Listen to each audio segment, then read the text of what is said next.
اتفاق تاجیک مطلوبات برای گذراندن زمستان سالهای 2020-2021 آمادگی میگیرد. تا امروز در انبارهای ولایت سوخت محصولات کشاورزی به مانند پیاز 200 تانه، کارتاشکا 103 تانه، سیب 20 تانه ذخیره شده است.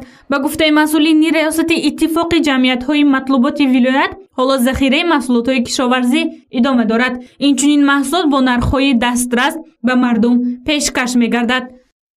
نقشه تحریری اتفاق تاجیک مطلوبات درباره با صفت و اینچنین با نرخ‌های ارزان و با نرخ‌های ارزان ذخیره نموده محصولات کشاورزی و دیگر محصولات آجیل‌خواری مطلوبات ولایت موظف شده است که هر سال از ماه آغاز سپتامبر تا ماه مارس ذخیره محصولات کشاورزی از آن جمله کارتاشکا، پیاز، سبزی، دیگر محصولات میوگی را ذخیره نموده برای غنی گردانیدن بازارهای هم ولایت و اینچنین با پایتخت عزیزمان شهر دوشنبه برای در یارمارک‌های جمهوری اشتراک نمودن. ما البته همه چاره‌های ضروری را اندیشیدیم.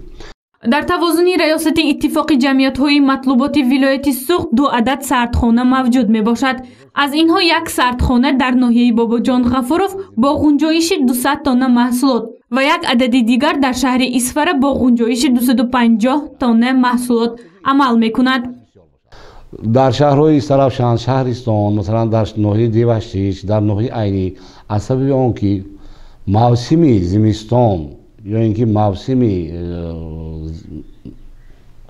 هوایی مثلا استرافشان یا اینکه عینی یا اینکه شهرستان نسبتاً از شهر خوجند و از مثلا ناحیه ظفرآباد و از جوار سردتر است. در آنجا ما به طور بابایی گویا تشکیل نمودیم. و پیشتر چه می‌کردن گل در یاد داشت باشید نگاه می‌داشتن محصولات کشاورزی را. در آنجا ما تخانه ها داریم. مثلا در شهر سرافشان یک تخانه داریم که زیاده 150 تن گنجایش دارد.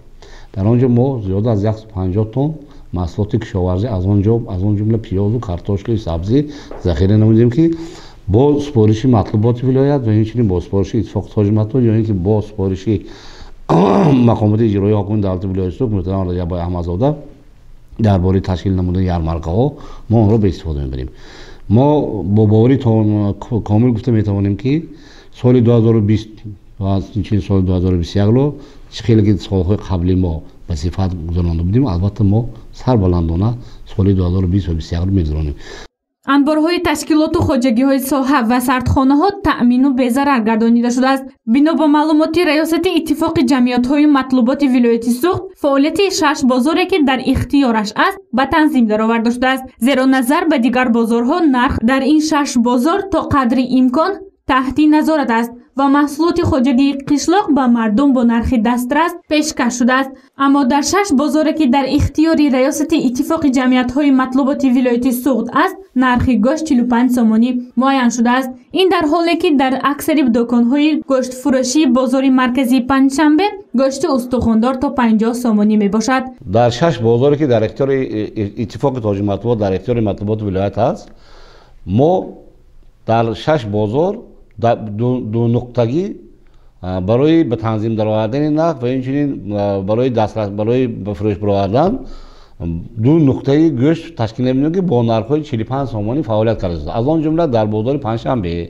در شهر استرافشان، در شهر پنجکین، در ناحیه سپیتامین و دیگر ناحیه‌ها 6 بازاری که در اختیار مطلوبات ولایت است با نرخ‌های 45 سومانی گویا که نرخ با سپارش رئیس ولایت ما تشکیل نمی‌دهیم. لیکن از جانب مقامات اجرایی حکومت دولت ولایت سوخت معین نمودند که گوشت از 50 سومانی نباید زیاد شود.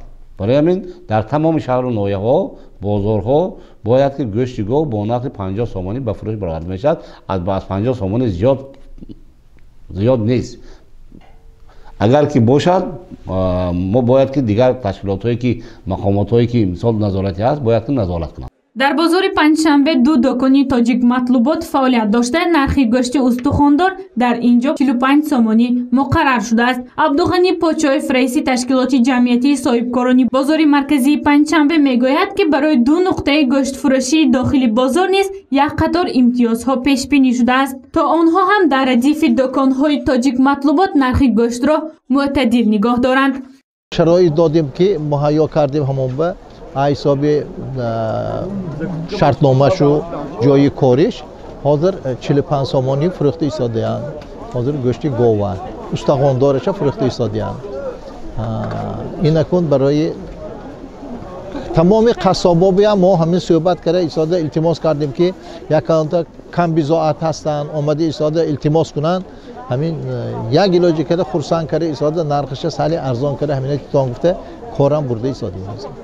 این زمان در مقیاس ولایت سوخت 14 عدد انبار برای ذخیره محصولات کشاورزی موجود است. همچنین ریاست اتفاق جمعیت‌های مطلوبات ولایت در سال جاری 14 مرتبه یارمارک فروش محصولات کشاورزی تشکیل نموده است.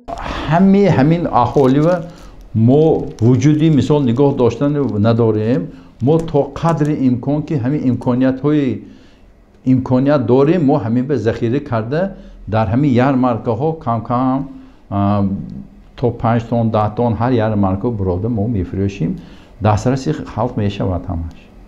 تاکید گردید که با سپارش رئیس ولایت در هر هفته روزهای شنبه و یکشنبه در نزد تئاتر کمال خوجندی یارمارک فروش محصولات کشاورزی برگزار می‌گردد. خریداران می‌توانند از اینجا با نرخ‌های نسبتاً ارزان محصولات خواجگی قشلاق را دسترس نمایند. گزارش گنجینه عالم و نسیم جان رحیموف برای برنامه اطلاعاتی خبر.